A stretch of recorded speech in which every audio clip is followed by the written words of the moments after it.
sheriff came knocking at our door. Friday the 13th.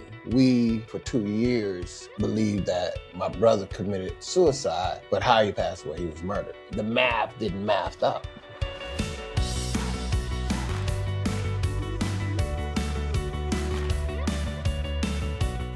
Hello and welcome to The Secret of My Success, the podcast where we explore what it means to live a fulfilling life. I am your host, Erin Currin. On today's episode, I will be speaking with PoeEtiq The Street Prophet.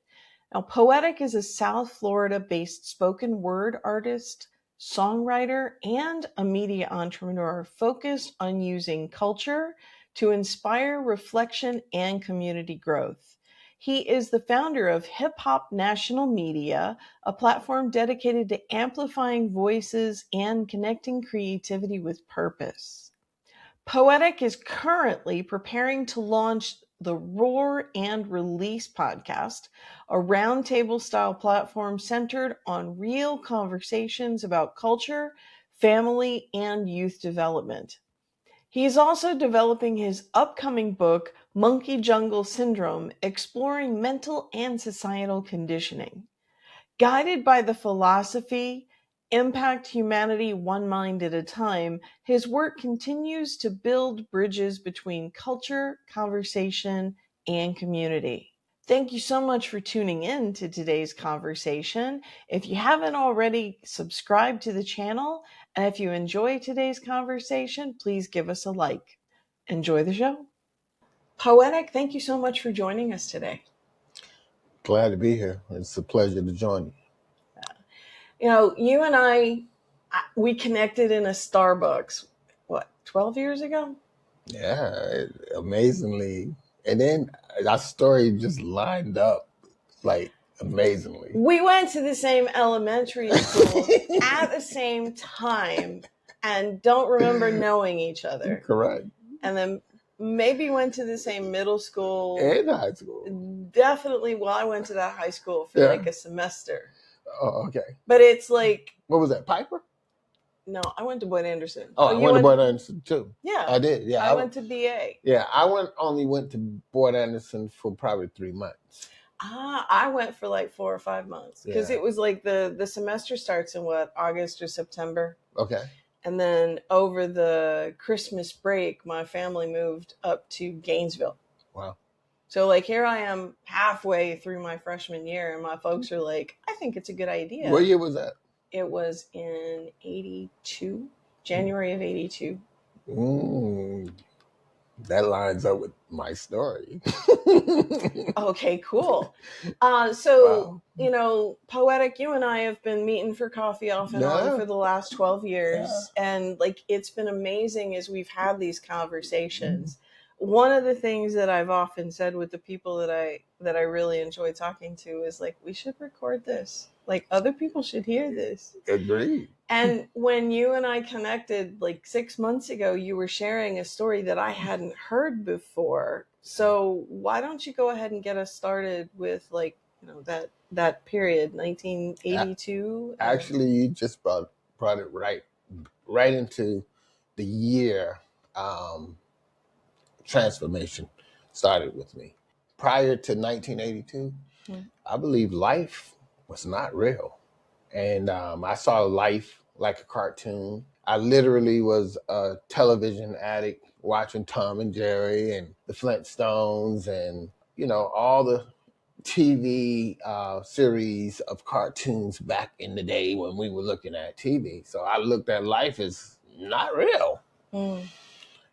And everything I heard on the news, I heard from other people, I just thought, I don't know. Have you ever go into a room, right? Mm-hmm. And you feel when you left that room, everything stopped. Yeah. That's how I used to think of life. It's like everything in that space is sort of on pause. And when I come back, it's going to be just the way it was. Yeah. And I kind of saw life like that, you know. I didn't see it as real. 1982. Let's go back to that. Okay. August 13, which was Friday the 13th, a sheriff came knocking at our door. What he had to say, it wasn't pleasant. he asked for my mother, but he was speaking of my brother. And my mom wasn't home, so he couldn't put the news on us. I was only 16 at the time. My brother had passed away. But how he passed away, he was murdered. The story came to us that he committed suicide. So we, for 2 years, believed that my brother committed suicide from a family that had pure love in it. I mean, it's like, why would you commit suicide? It just didn't, the math didn't math up. Yeah, my parents discipline us, but it's not one of us up to this day, feel that the discipline was a deal breaker or wanting to be in my family. Okay. In fact, everybody feel that we came from a family of royalty. So even my community, in fact, really respected our family because they saw the tight knit, and it was 7 boys, 1 girl. It was really 9 because my mom's first child lived only 1 day. So I have to include Chris in the mix, even though I've never met him personally. That was my mom's child. She carried him for 9 months. So you can only respect the woman who having to carry a child only to find out that her kid didn't make it. Well, I just didn't want to forget that, because I mentioned I had 7 brothers, 1 sister, but actually I had 8 brothers, 1 sister. So no, I totally, in fact, I had a conversation with somebody, and the conversation that we had was she actually carried a child to term and he was stillborn, and it still counts as a birth. And for someone who's never had children like me, or for someone who's never experienced a stillbirth, for us, it's kind of like, well, you don't have a child in the house, that doesn't count. But the truth of the matter is, for the parents, that child was born. Absolutely. Even though the rest of the world forgets about it, it was a living being with those people for 9 months. 9 months of excitement, 9 months of planning, 9 months of picking out the name and furniture and clothing, especially since it was the first child. And I have to add to what you just said, because a lot of time men, we're insensitive there because of the fact that we didn't carry that child.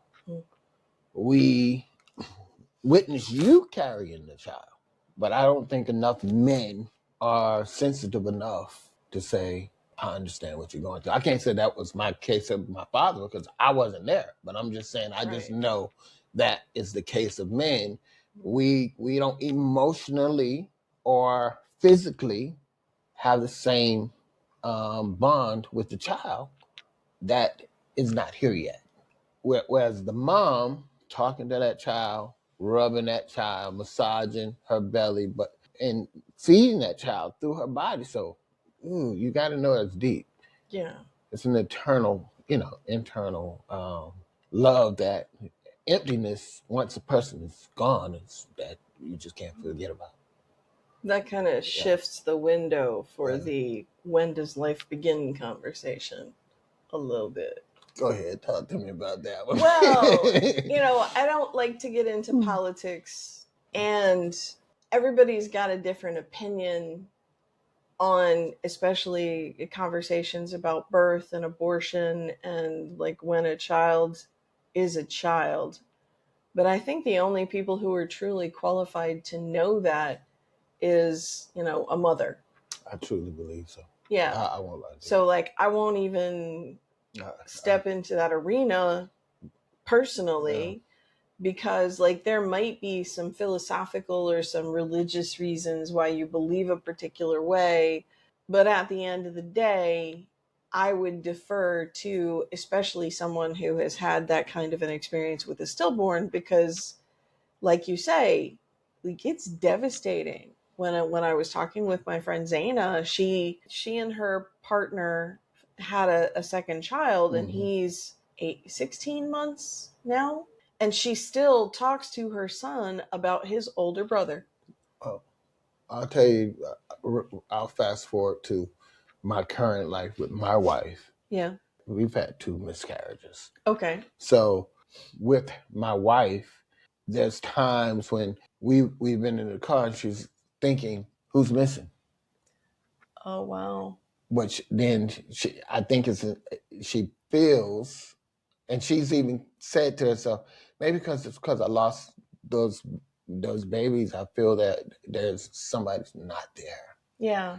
So it's a to try to deeper relate thing. to that, I can relate to it conceptually. Yeah. But I cannot relate to it in reality. Right. So That's really deep. yeah. Well, hopefully we haven't stepped on any toes with that conversation. Because, I like this podcast to be a space for people to really explore ideas. I think you hit the nail on the head, because let me tell you something. This is definitely a conversation that needs to be addressed. I agree. I can't say this is the platform to just dissect it. A woman with no children and a man. I'm talking about to dissect it, right? But because we may not have enough information on it, right? But it's definitely something that I think we can sit down with, an expert, and ask many questions about that situation. And I also think that that's why the conversation that we had about your life experience with, your brother, that we were starting to get into that story, and then where that has led in recent years. These are all topics of conversation that would really be good. They're subjects that we really need to be able to dialogue about.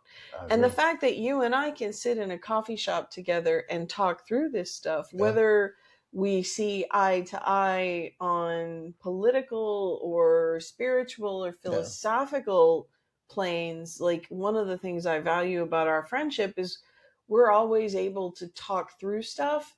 And I always find your point of view fascinating, and I always feel respected when I share mine.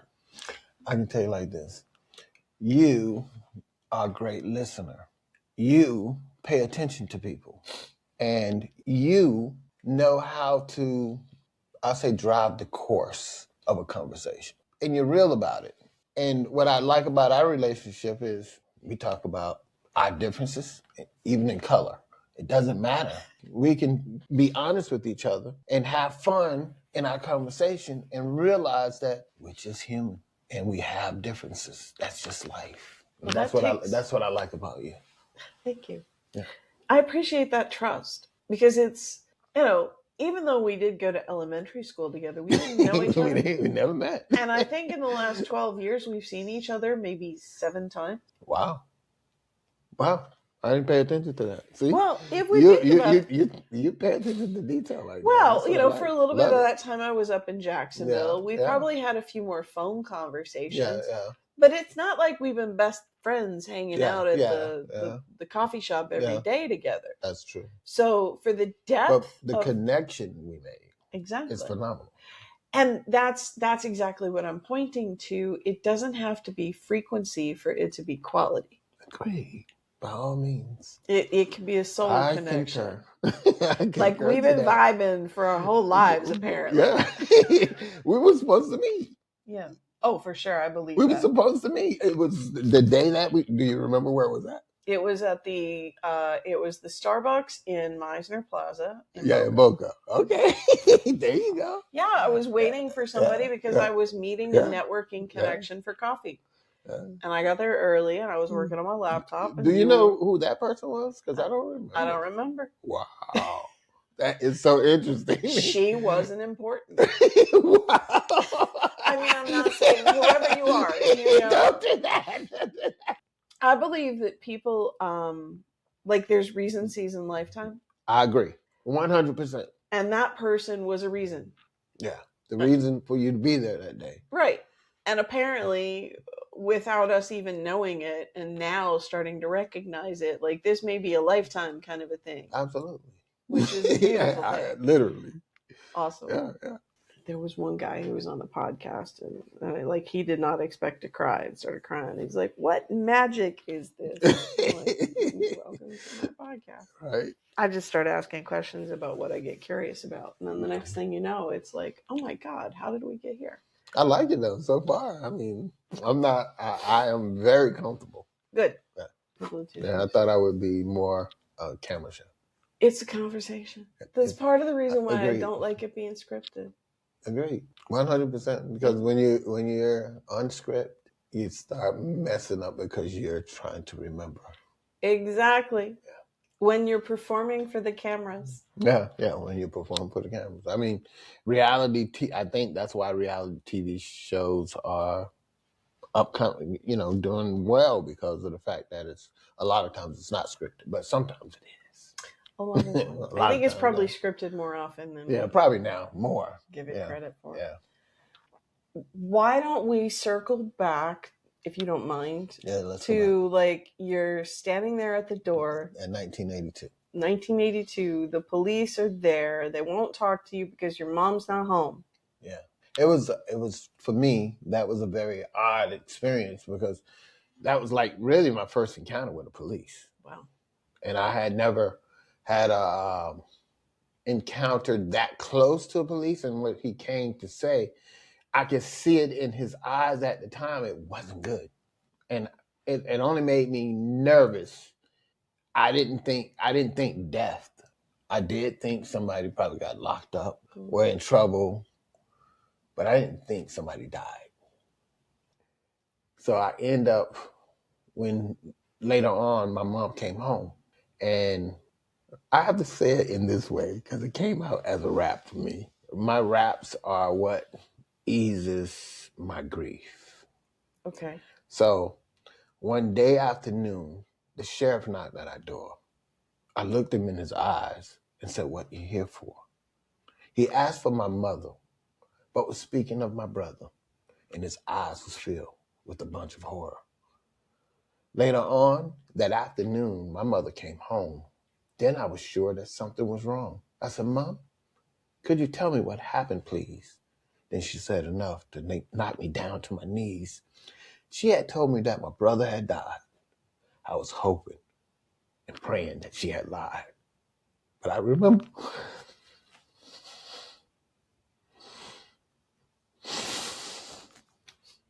Yeah. I remember what she told me a long time ago, that death brought to life, and that she wanted me to know.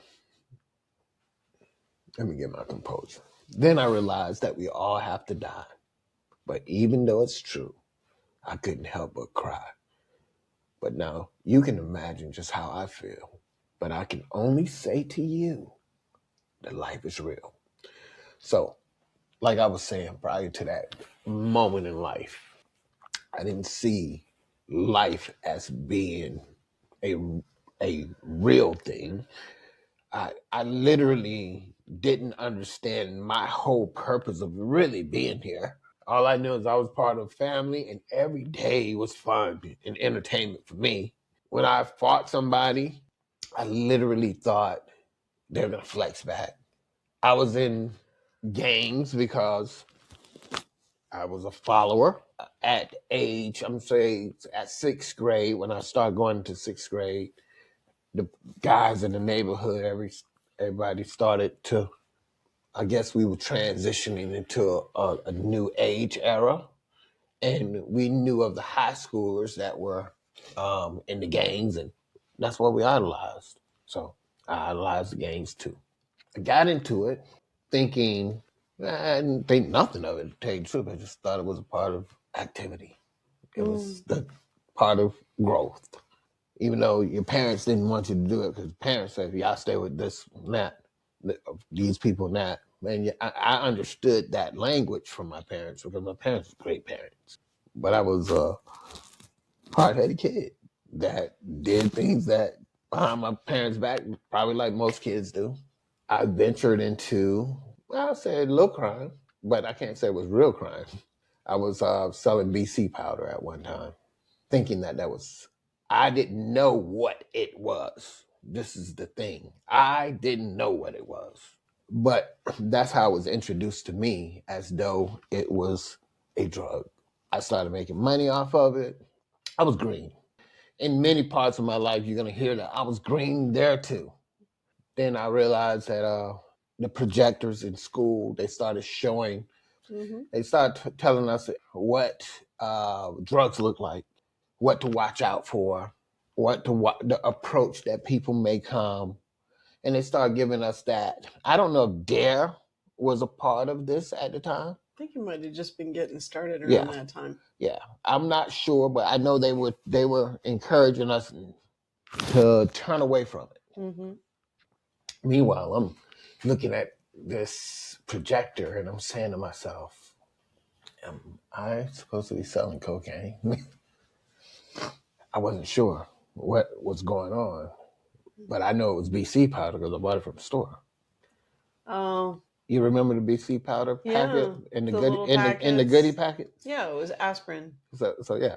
So the goodie packet or the BC packet, and we would take it and put it in these little envelopes, and then we'd sell them for people to. And sadly, I'm about to say it to the white kids. It's the truth, and they took it like it was cocaine, and I was laughing. I'm a person that I just thought it was funny.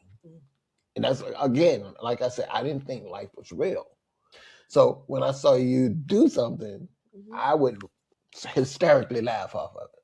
But then I started realizing what they want me to sell here. What I'm thinking I'm selling is a drug. It's like they were grooming you. Yeah, but I didn't know it. Well, and how old were you at that time? I was in 6th grade, so I probably was 12 years old. For people to get a sense of the neighborhood, when my folks moved into that neighborhood where we lived, it was all a retirement community. And by the time my aunt used to live in that area, going to Boyd Anderson came around, however many years later, like it went from being all little old white ladies to a very black neighborhood. I was the only white girl on the bus. Oh, wow. There was me, and then there was a white guy who was on the football team. And I mean... And you were being bused to Boyd Anderson? Mm-hmm. Oh, wow. My folks wanted to move because my stepfather had a construction company in Miami, and that was when the Mariel boat lift and all that stuff was happening. And so he wanted to get out of South Florida because of all the political upheaval. And there were race riots at Boyd Anderson in 80.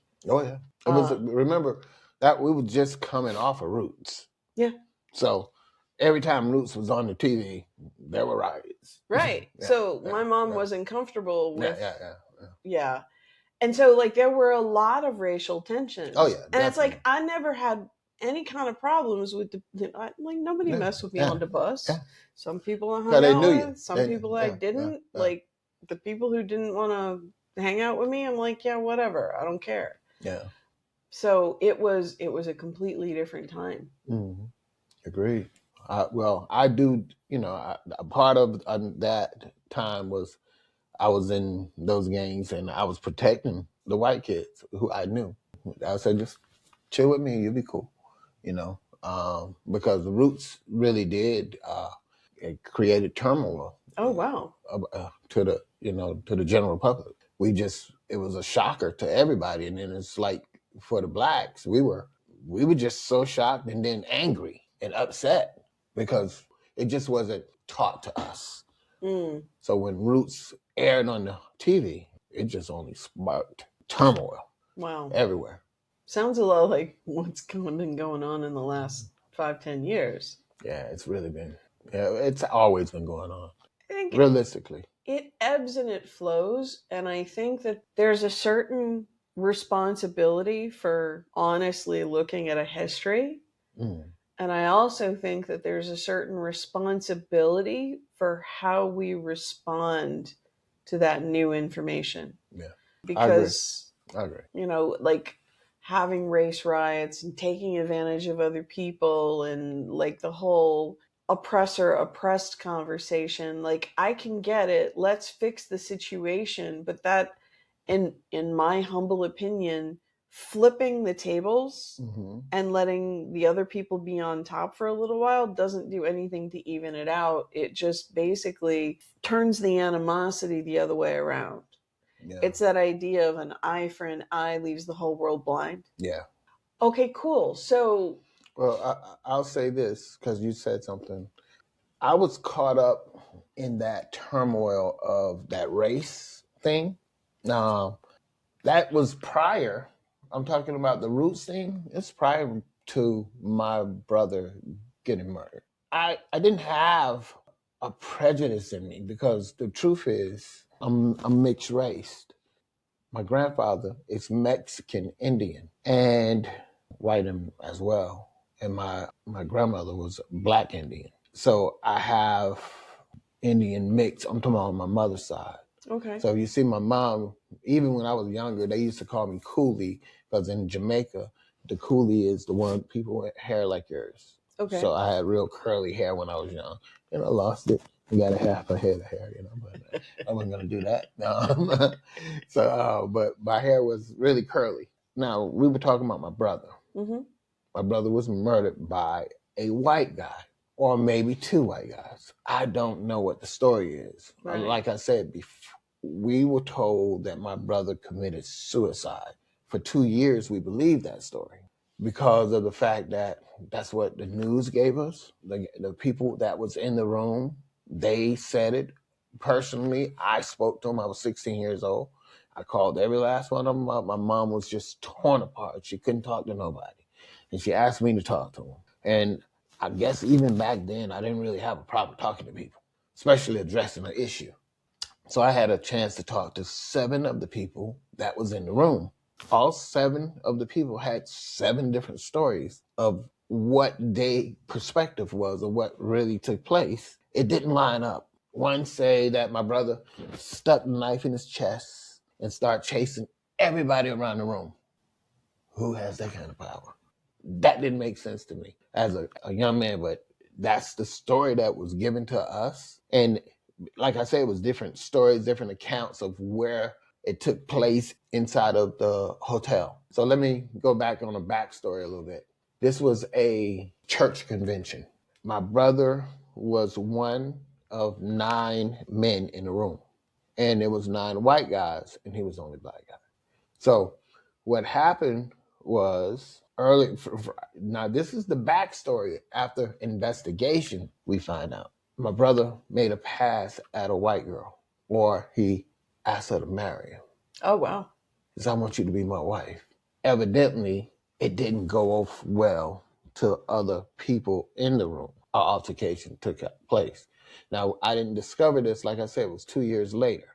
What happened was my mom had taken a picture of my brother in the casket, or someone did, but it was in the album of my mom's album. So I'm going through the pages and I'm looking at my brother, look at his childhood picture, and then I see him in the casket. I said, Mom, why didn't you tell me that Daryl had a black eye? She said, baby, Daryl didn't have a black eye. I said, yes, he did, Mom. I said, Mom, look. And she said, he does have a black eye. Now, my parents was really going through turmoil of life. The year prior to that, my oldest brother had gotten into a major accident, him and his son. And honestly, my brother had never came out to be the same since then. So he had gotten in an accident the year prior, and he ended up being knocked unconscious, and he was in a coma for 3 months. After he came out of the coma, he had to learn how to walk and talk again.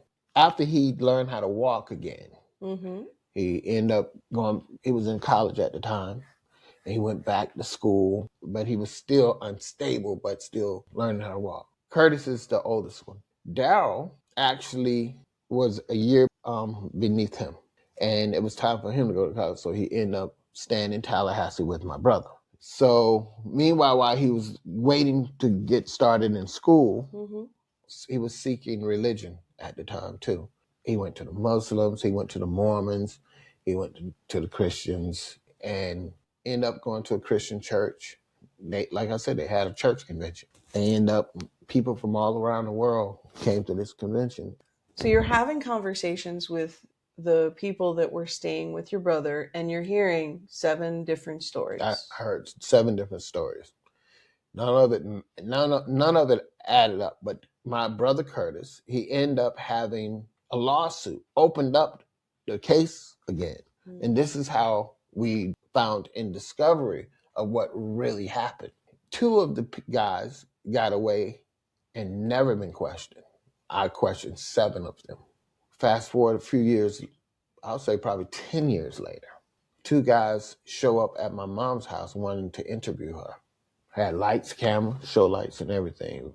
A van, a black van, and they had all the stuff. They said they were from the newspaper. We didn't get an article. We didn't get any information. So it just made me say, Mom, that could be the guys who killed Darryl.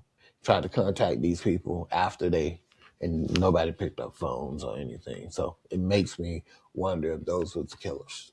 But I'll say the pivot, the transition for me. I ended up going from one school to the next school. I was at Piper High School, which was 10% at the time Black, because we were being bused there. Okay. And then I was having problems, still having those problems. End up going to Fort Anderson. I stayed there for about 3 months. I was having problems because it was me. It wasn't the people. It wasn't no one else. I wanted to kill somebody, and I wanted to kill somebody who was white. Because of what happened to your brother? Because my brother. I was angry already. I was already aggressive in fighting. I used to love to fight, and I'm poking fights just to find somebody who wanted to irritate me enough so I can kill him. I was angry. I didn't know, remember I told you, I didn't think life was real. Now I know that life is real. You could die. And I was on that level mentally to take you out. So before it was, this is all a game. It's all a big joke. Yeah. Let's go kiki and have some fun. Yeah. And then now reality you get just slapped upside the head with. This is real. Wow. Yeah.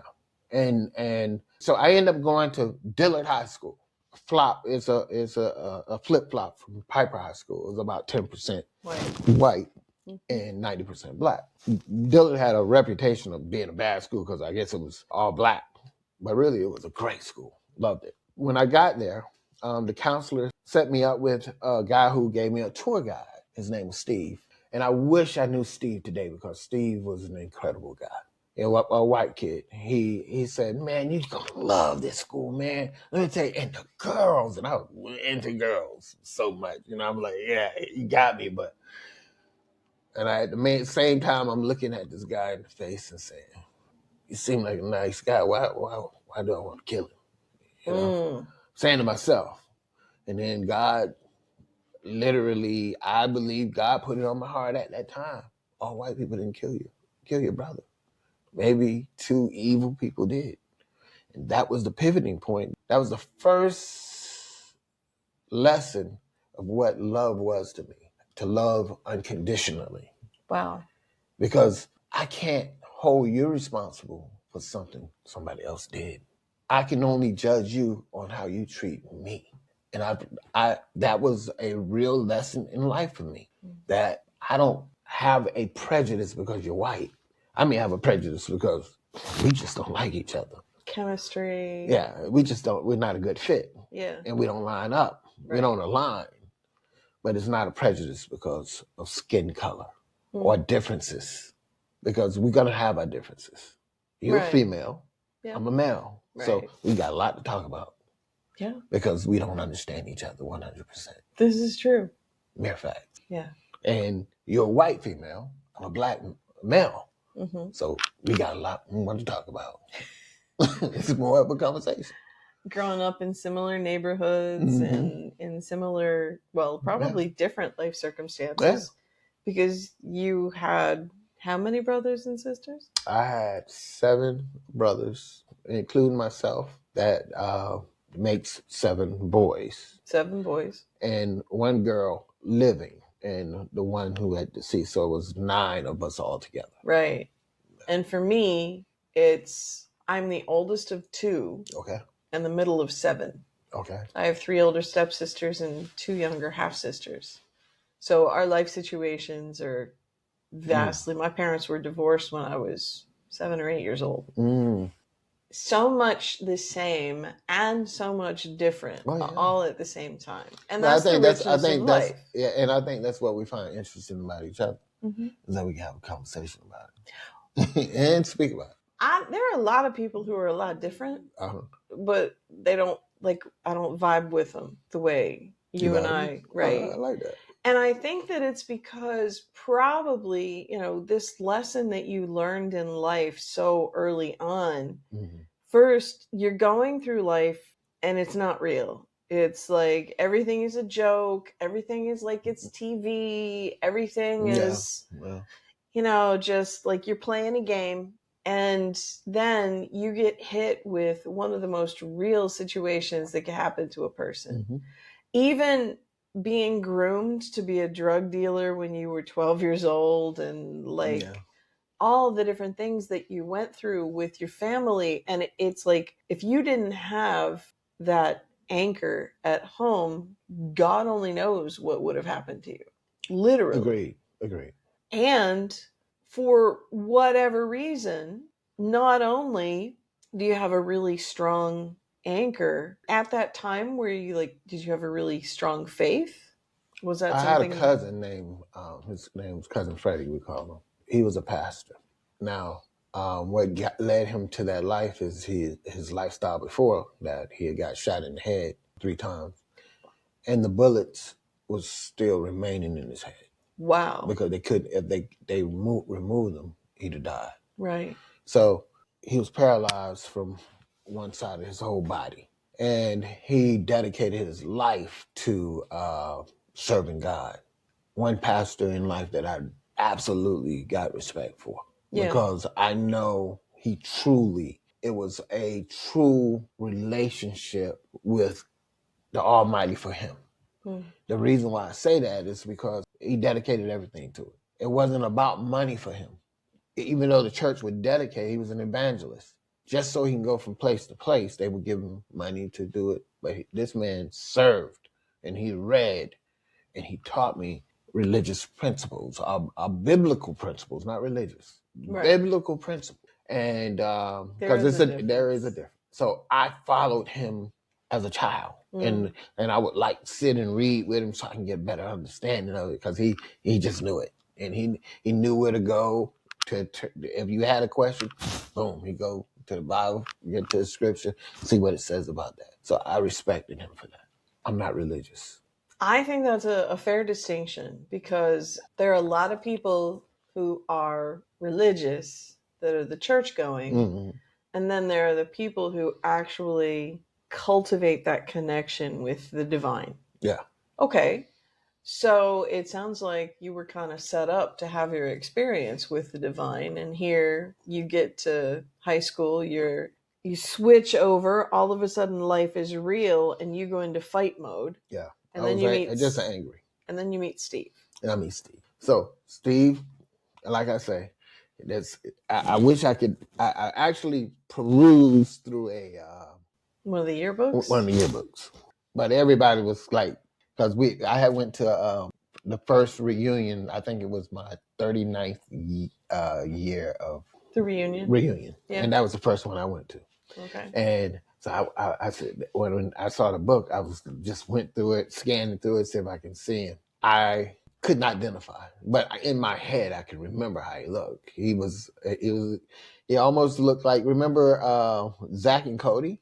It was these 2 twins. They were on this ship. I think Hannah Montana was also on that ship with them. But he looked like those kids. He had a mop top head. Okay. And he had a kind of stout face, and he was kind of a little big, chubby kid. But he and I became like that year.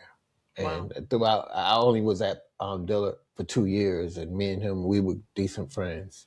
Definitely a kid that I'd like to know again today. But I don't know him. Maybe somebody will see this. Maybe they'll get me in touch with me. It'd be great. That would be really That'd awesome. be like awesome, right? Yeah. For sure. But that was an experience that made me say, all whites didn't kill my brother. That was also an experience to say, to love a person based on how they love on you. Do unto others as you want to be treated.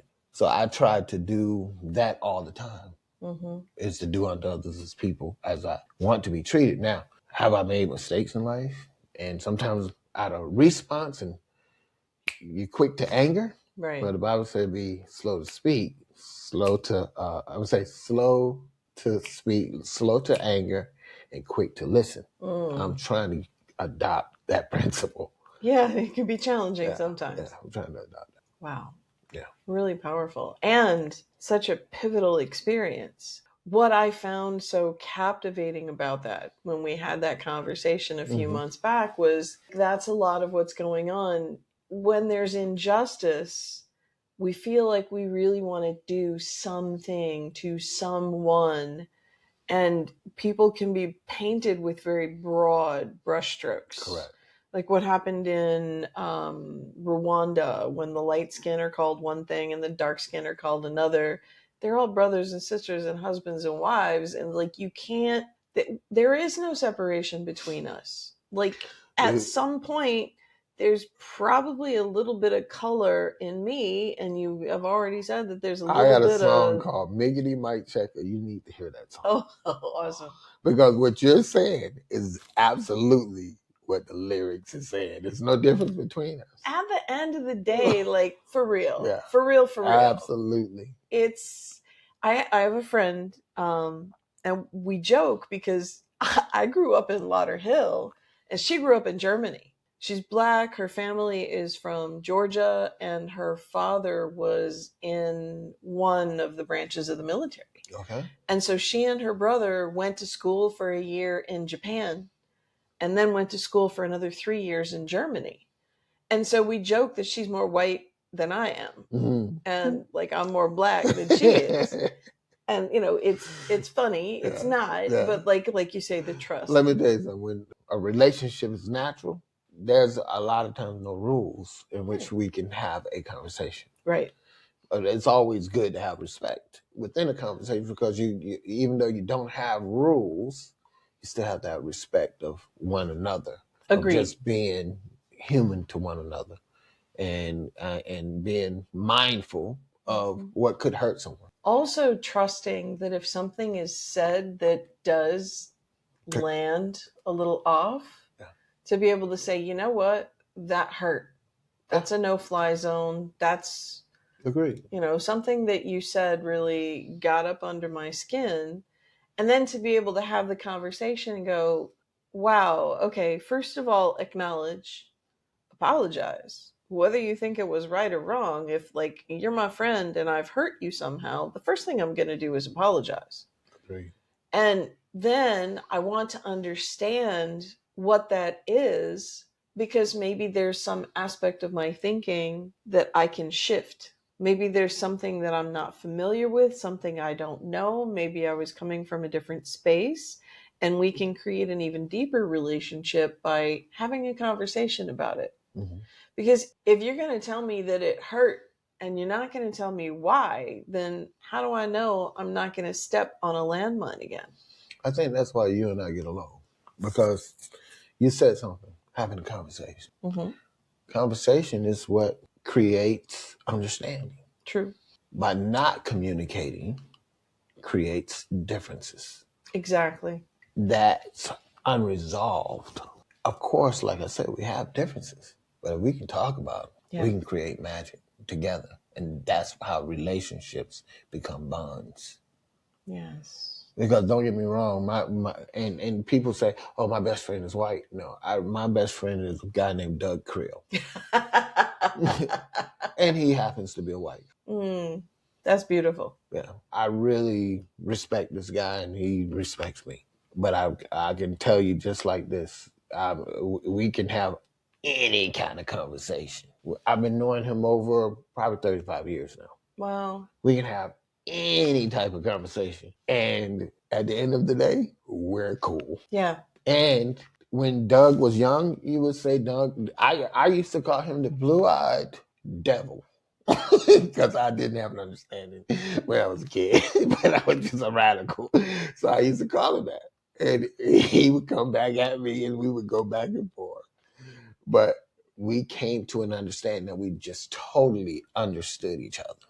And we understand each other today. We're still friends today. That's beautiful. We call each other names and stuff like that. But we have fun, just banter. It's been like that since we were younger.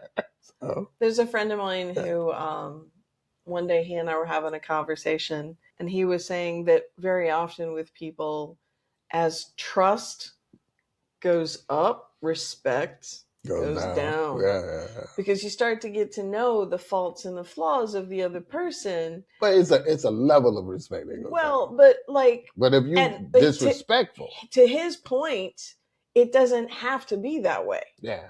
His point is, why not keep both trust and respect high? Well, I'll say the names that we call each other is never a racial slur.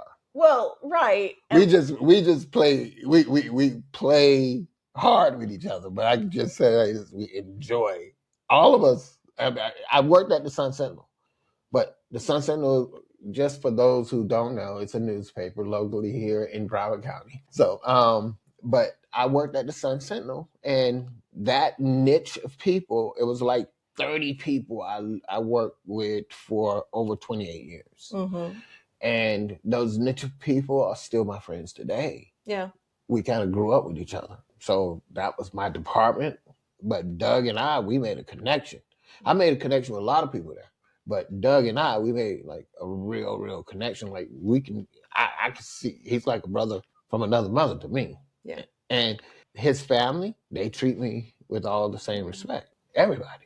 Well, and I think that that's kind of the point, that's something that I'm pointing to, because it's like, naturally human beings are lazy. We just are. What do you mean when you say that? Human beings inherently look for the path of least resistance. It's why we don't like to exercise. It's why we prefer to eat pizza. It's why what we're going to do is not going to be the hardest path unless there's something that we see as a real reward for taking that more challenging path. And you say that to apply to what? Well, that's why I'm circling back. Okay, yeah. I'm circling. Okay. I'm going. All right. I've done this a couple of times. Yeah, right. So what I'm saying is, because we tend to do what's easy, as trust goes up, you start to know all these secrets about somebody. Yeah. It happened on a call. I'm inside of a coach's training leadership call, and we started joking and laughing back and forth, and somebody's toes got stepped on because trust is up, respect is down. Yeah. We stepped, like 3 out of the 4 of us overstepped a line, and the 4th person was the one that got stepped on. It takes work to be aware of your surroundings. It takes work to notice when somebody stops talking. Mm-hmm. It takes work to step up and say, that thing that you said, it bothered me. Yeah. Because we put ourselves at risk. When we do that, we put the relationship at risk, because trust is high, respect is low. But when respect starts to get low enough, you overstep that boundary, then trust breaks down. Agreed. And so it's about putting in the work, being willing to have those conversations. Because like when you and I met at the coffee shop a week ago, we started talking about something that was a little politically blurry, maybe a little purple. Yeah. And it's not like we sit and like, I don't know what your views are, you don't know what my views are, but we went to an area where it was like, it's a little gray. Okay, let's talk about this. And it took more work in that part of the conversation, but it was worth the payoff. Okay. Right? Yeah, absolutely. Wow. And that's what I like about us. We talk through it. Talk through all of it. It's true. And I encourage that for you. Talk through it. All right, cool. We are actually an hour into a fantastic conversation. So what I like to do at this point is ask you if there's something that you would like to say to let the audience know, summarizing a point that was made. What's a takeaway you'd like to leave people with? Where would you like us to wrap up? Well, I'll go back to do unto others as you would like to be treated.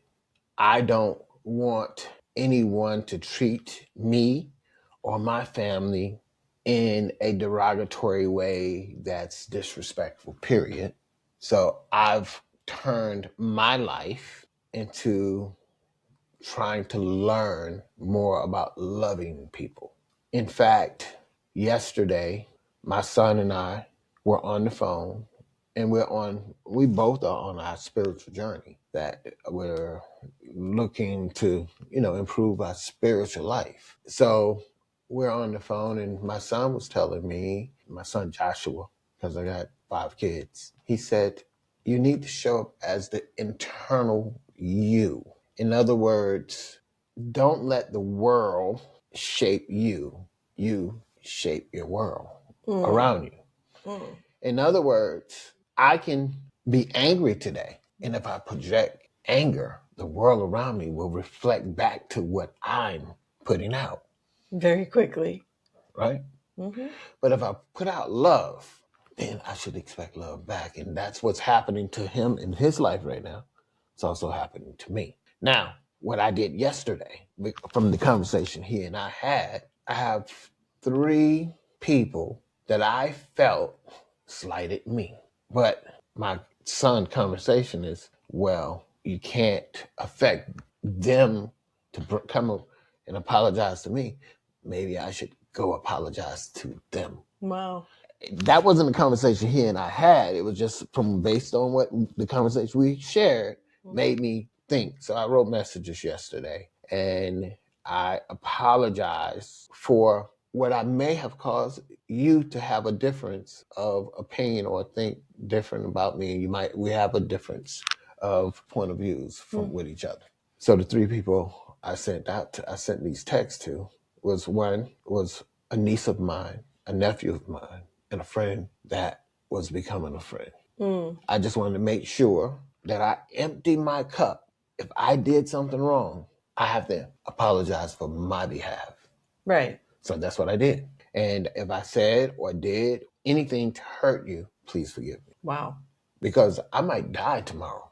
You never know. You never know what tomorrow brings. But at least I can empty my cup that I've asked for forgiveness. Because at the end of the day, I want to go to heaven. Or wherever that place is, I want to be in that kingdom of the divine God that I know. Period. So I've been working towards that, I'll say, since January 3rd. I became a real man. Oh. Up to then, I can say I hadn't put away all the childish things that I have now. I stopped drinking that day. Oh, okay. I stopped doing a lot of other foolish stuff that day. Congratulations. Yeah. So.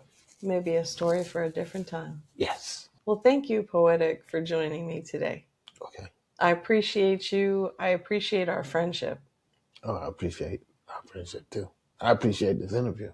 I really value the story that you're sharing. Like, wow.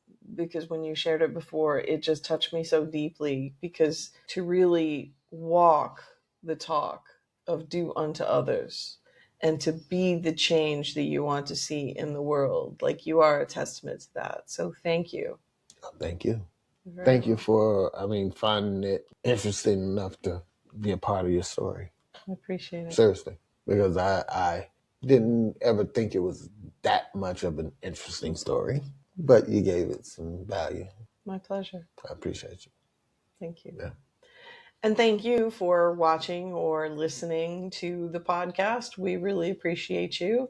Until next time. Thank you once again for tuning in to The Secret of My Success, where we explore what it means to live a fulfilling life. I hope you enjoyed today's conversation with PoeEtiq, and we look forward to seeing you next time. If you enjoyed today's episode, please be sure to subscribe so you don't miss a beat. Until next time.